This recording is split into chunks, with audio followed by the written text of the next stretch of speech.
శుభం వ్యాధు శ్రీ గురుభ్యో నమః.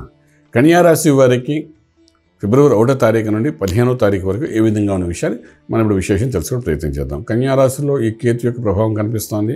కొంచెం వేవరీ మైండ్, చంచల మనస్తత్వం కనబడటం, దానివల్ల తీసుకున్న నిర్ణయాన్ని చాలాసేపు ఆలోచించి ఫైనల్గా తీసుకున్న నిర్ణయంలో ఒకసారి ఫేవరబుల్గా ఉంటుంది, ఒకసారి మిస్ఫైర్ అవుతుంది. 99% మిస్ఫైర్ అయ్యే అవకాశం అయితే కనబడుతుంది. ఇది వేవరీ మైండ్తో తీసుకునే నిర్ణయం ఏదంటే కన్ఫ్యూజ్ చేస్తుంది. అంచేత మీ నిర్ణయాన్ని మీరు తీసుకున్నది just check with your friends or మీ ఇంట్లో ఉంటే ఇంటి ఇళ్ళతో కానీ, లేదా బ్రదర్స్ కానీ, సిస్టర్స్ కానీ, ఫాదర్ కానీ, మదర్ కానీ, ఎవరో ఒకరితో బ్రదర్స్ పిల్లలతో కానీ ఒకసారి డిస్కస్ చేసుకుని దానికి ఎంత ఇంపార్టెన్స్ ఉంది, ఎంత ముందు చేయాలా, తర్వాత చేయాలా, దానికి priority also you have to check with your people. అలా చేసుకుని ముందుకు వెళ్తే నిర్ణయానికి ఒక బలం పెరిగే అవకాశం ఉంటుంది. ఇది కేతువు అక్కడ ఉండి ఎస్టాబ్లిష్ అవుతున్నాడు కాబట్టి డెఫినెట్గా ఈ వేవరింగ్ మైండ్ ఇస్తాడు మీకు. సో కొంత కన్ఫ్యూజ్ అవ్వకుండా ప్లాన్ చేసుకోవడం బాగుంటుంది. ఇక ద్వితీయంలో ఎవరు గ్రహాలు, చతుర్థంలో అనే కుజుడు ప్లస్ శుక్రుడు యొక్క ప్రభావం కనబడుతుంది. పంచమంలో బుధాదిత్య యోగం కనబడుతుంది. షష్ఠస్థానంలో శనీశ్వరుడు, సప్తమంలో రాహు యొక్క ప్రభావం, అష్టంలో బృహస్పతి యొక్క ప్రభావం కనిపిస్తుంది. ఆర్థిక వ్యవహారానికి వచ్చినప్పుడు వ్యాపార రీత్యా మీరు చేసే ప్రయత్నాలు సఫలీకృతం అవుతారు. కొత్త వ్యాపారాలు ఆరంభించండి.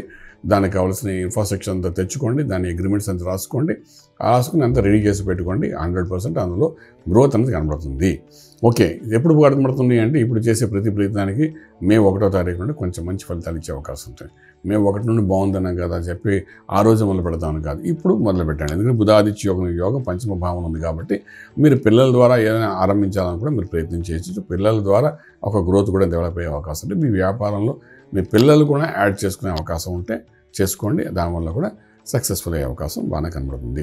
ఇక ఉద్యోగరీత్యా చేసే ప్రయత్నాల్లో మనం సమన్వయపరుచుకుంటూ ముందుకెళ్తూ ఏదైతే ముందుకెళ్తున్నామో అందులో ఒక 20% ఆఫ్ ఇంక్రిమెంట్స్ అది కనబడతాయి. కొత్త ఉద్యోగ ప్రయత్నాలు అయితే ఇప్పుడు కాదు, ఏప్రిల్ తర్వాత మొదలు పెట్టండి. ఇప్పుడు ఉన్న ఉద్యోగంలో నష్టమో మీరు అందులోనే ఉండడానికి ప్రయత్నం చేయండి. అలాగే మనం ముందుకు వస్తూ శుభకార్యాల విషయంలోనే అనుకూలమైన వాతావరణం కనిపిస్తుంది. శుభమైన వార్తలు వింటారు. అలాగే గృహప్రవేశం, శంకుస్థాపన, భూమి పూజ ఇటువంటి కార్యక్రమాల్లో కూడా మీరు పాల్గొంటారు. అలాగే ఉపనయన సంస్కారాల్లో కూడా కొన్ని జరిగే అవకాశాలు, దానికి సంబంధించిన కార్యక్రమాలు కూడా ముందుకెళ్తాయి. అలాగే మనం తీసుకుని ట్రేడింగ్ చేసేటప్పుడు ఏంటంటే ఎక్స్పోర్ట్ కార్యక్రమాల్లో ట్రేడింగ్ చేసేటప్పుడు మంచి ఫలితాలు వస్తుంటాయి. అలాగే ట్రేడింగ్లోకి వచ్చినప్పుడు ఏమంటే ఆర్గానిక్ అగ్రికల్చర్, అలాగే సీడ్స్, పెస్టిసైడ్స్, కెమికల్స్, అలాగే న్యూట్రిషన్ సంబంధించిన ఫుడ్ సంబంధించిన వాటిలో ఇన్వెస్ట్మెంట్ చేసుకుంటూ ముందుకు చేసుకుని వెళ్తే సక్సెస్ఫుల్ అవుతుంది. అలాగే ఫిలిం ఇండస్ట్రీకి సంబంధించిన వాటిలో కూడా ఇన్వాల్వ్మెంట్ అయ్యి ముందుకు వెళ్తే కూడా సక్సెస్ఫుల్ అయ్యే అవకాశం ఉంది. ఒక ప్రొడ్యూసర్గా, డైరెక్టర్గా కూడా మీకు సక్సెస్ఫుల్ కనబడుతుంది. ఇక ఆరోగ్య విషయానికి వచ్చినప్పుడు డెఫినెట్గా ఆరోగ్యం అంటే 6వ స్థానంలో శనీశ్వరుడు మీకు కాచుకుని ఉంటాడు. ఏదో ఒక దిగువ భాగంలో సమస్య ఇవ్వడానికి, అలాగే సప్తమంలో రాహు చిరాకు పెట్టడానికి ఎప్పుడు ఉంటాడు కాబట్టి కొంచెం ఆ శనికి సంబంధించిన మంత్రసాధన చేయడం, శనీశ్వరుడికి ఒకసారి తైలాభిషేకం చేసుకోవడం, అలాగే శివునికి అభిషేకం చేసి తీర్థం తీసుకోవడం, ఇటువంటి చిన్న కార్యక్రమాలు కొంచెం చేసుకోండి 15 రోజులను. ఎందుకంటే ఇక్కడ బేసిక్గా మనం ఏంటంటే ఒక స్ట్రెస్తో కూడిన వ్యవహారం నడుస్తుంది. మనం యొక్క నిర్ణయానికి బలం తక్కువగా ఉంది. అటువంటి ఏంటంటే మన నిర్ణయానికి బలం తక్కువ ఉండడం వల్ల మనం చెప్పేది ప్రతిదీ ఎక్కడో మిస్ఫైర్ అవుతుందని చెప్పి కాన్ఫిడెన్స్ లెవెల్స్ తగ్గిపోతుంటాయి. ఈ కాన్ఫిడెన్స్ తగ్గిపోతే వ్యాపారస్తులకి చాలా ప్రతికూలంగా ఉండే అవకాశం ఉంటుంది. సో ఎప్పుడైతే అభిషేకం తీర్థం చేసుకుంటాం శివుడిది, డెఫినెట్గా మళ్ళీ కాన్ఫిడెన్స్ పెరిగే అవకాశం ఉంది. మంత్రం దగ్గరికి వచ్చినప్పుడు శివారాధన బాగా చేయండి. నమ్మకం, చెప్పుకం, రుద్రం ఏదో ఒక దాంతో అభిషేకం చేసుకుని తీర్థం తీసుకుని ప్రయత్నించండి. కొంత ఫలితం బాగానే ఉంటుంది.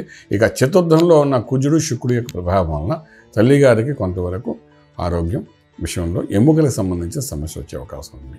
మీరు పెద్దవాళ్ళైతే మీ అమ్మగారికి వాళ్ళకి కొంత ఇటువంటి సమస్యలు వచ్చే అవకాశం ఉంటుంది. కాబట్టి బాత్రూంలో వెళ్ళేటప్పుడు కానీ, బండి నడిపేటప్పుడు కానీ, వాళ్ళు ఒక నడిచేటప్పుడు కొంచెం జాగ్రత్త తీసుకోండి. ఎముకలకు సంబంధించిన దిగువ భాగంలో కాళ్ళు, మోకాల దగ్గర స్ట్రెస్, పాదాల దగ్గర స్ట్రెస్, దానివల్ల స్ట్రెస్ అవ్వడం, కొంచెం దానికోసం డబ్బులు ఖర్చు పెట్టడం, ఇవన్నీ జరిగే అవకాశం కనబడుతుంది. కాబట్టి కొంచెం జాగ్రత్త తీసుకోండి. ఇదొక్కటి తీసుకొని సరిపోతుంది. రాజమార్గంలో రాజ్యం పొందగలుగుతారు. శుభం వ్యాధి. పూర్తి వివరాలకు సంప్రదించండి శ్రీ వేదమాత గాయత్రి జ్యోతిష్యాలయం, Brahmasri మంతా Suryanarayana Sharma garu, Srinilayam, first floor, 101, Sai Vaibhav layout, Chitrapuri colony పక్కన, కాజాగూడ, హైదరాబాద్ 500008. సంప్రదించవలసిన ఫోన్ నంబర్ 8855559147, 8855559148, 9849996644.